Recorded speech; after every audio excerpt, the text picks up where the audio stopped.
It has been radio silence for Vampire the Masquerade Bloodlines 2 since the end of April. This both from Paradox Interactive and the Chinese Room. It was around 2 months ago that Joshua Matthews announced that he was leaving the Chinese Room and no longer going to be the community developer. And it would have been reasonable to assume that because they're changing over personnel, they might have a lag in dumping new information for us. However, there's a whole lot more to it than just one individual leaving. As it turns out, Paradox Interactive and World of Darkness, which is owned by Paradox Interactive, were busy resurrecting the White Wolf brand. White Wolf was established back in '91 through a merger of two other companies, but as so often is the case, they didn't last. And in 2018, Paradox Interactive, who had just 3 years earlier acquired them via its CCP acquisition, let everyone go and shuttered them. And what the heck does this have to do with Bloodlines 2, you ask? Well, Paradox Entertainment has decided to bring them back as a separate operating entity for the express purpose of internal game development, tabletop development, and other projects, publishing, and licensing. And the first product that will be co-published by Paradox and White Wolf will be Bloodlines 2. As you may recall, Paradox Interactive said they didn't want to do another Bloodlines game. In fact, they didn't want to do those types of RPGs. And they made it quite clear that they were only interested in licensing the various World of Darkness products. So what did they do? They went and got a name they already owned and resurrected it, just like the Undead, who act as a development studio, licensing, and publishing agency, acting with autonomy under Paradox Entertainment. As they noted, there will be no change to the development cycle for Bloodlines 2. That's already in the hands of the Chinese Room. But it likely does mean that any future Bloodlines games will come from White Wolf. And by come from, they mean developed in-house by White Wolf. That could be a good thing or a bad thing. Maybe Bloodlines 2 will be really awesome. The Chinese Room just knocks it out of the park. Well, what would that spell for a future installment?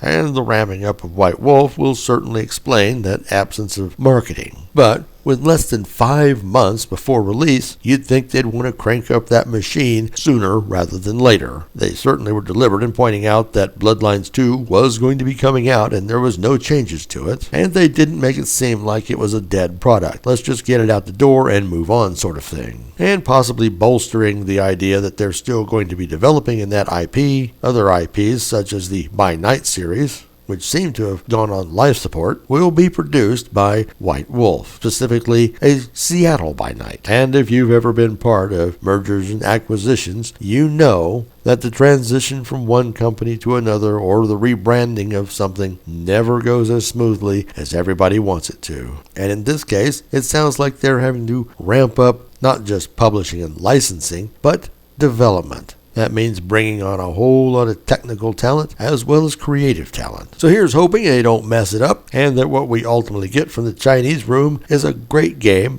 and one that possibly leads to more great games. Any thoughts on White Wolf coming back? Leave us a comment below. And remember, if you like our content, give us a like and subscribe. Thanks for watching.